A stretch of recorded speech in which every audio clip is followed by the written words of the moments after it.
po ay kasama natin si Liz Logronyo, kapatid ng isang OFW na kasalukuyang nasa ibang bansa. Salamat po sa pagpapaunlak ng Panginoon. Walang alam. Kaano-ano niyo po ang kamag-anak niyo sa ibang bansa? Ang nasa ibang bansa ay aking kapatid. Kapatid mo nagtatrabaho sa ibang bansa. Ang pangalan ng kapatid ko na nasa ibang bansa ay siya ay babae at ang kanyang pangalan ay si Jeremy Logronyo. Saan bansa siya nagtatrabaho? Siya ay nagtatrabaho sa Saudi Arabia.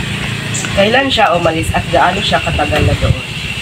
Siya ay magpipitong taon na ngayon dahil siya ay umalis noong taong 2019. Ano ang nakikita mong pagbabago sa kanilang pamumuhay simula nang nag-abroad siya? Simula kasi nang nag-abroad siya, parang gumaan na ang kanilang buhay. Dahil dati ay parang mahirap kasi isa lang nagtatrabaho at ang kanyang asawa lang. Ngayon, dalawa na sila, so mas gumaan ang kanilang pamumuhay. Paano siya nakipag-ugnayan sa inyo habang nasa ibang bansa? Nakikipag-ugnayan siya gamit ang mga bagong teknolohiya ngayon, katulad ng cellphone at ang mga social media na messenger. Ano naman ang kanyang trabaho doon? Ang trabaho niya doon ay nagluluto sa isang sikat na restaurant.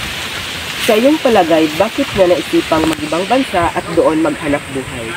Dahil malaki ang sahod doon at sweldo kumpara dito sa Pinas, kaya naman naisipan niyang magtrabaho doon.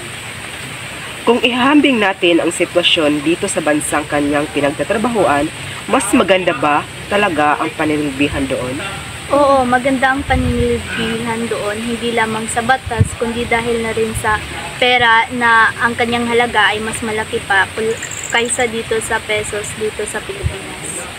Ano po ang inyong naging saloobin o reaksyon noong desisyon ng inyong kamag-anak na magtrabaho sa ibang bansa? Nalungkot ako dahil kabilang siya sa aming pamilya at sa pakiramdam ko ay mawawalan kami ng isang membro. At para sa akin naman ng tumagal ay naging maayos na rin dahil alam ko maayos siya doon at ligtas. Para sa huling katanungan, ano ang inyong masasabi para sa pagsasakripisyo ng mga OFW para sa kanilang pamilya? Pagsasakripisyo ng OFW, ito ay isang dapat nating pahalagahan at dapat nating unawain na ang pagsasakripisyo tulad ng ginagawa ng OFW ay hindi madaling gawain, lalo na pag mayroon kang pamilya, mga anak at asawang maiiwan dito sa bansa. Pero alam ko naman na ang lahat ng sakripisyong iyon ay para rin sa kanilang pamilya, kaya dapat natin pahalagahan ang mga OFW at mahalin sila. Dito po nagtatapos ang ating interview. Maraming salamat. Thank you.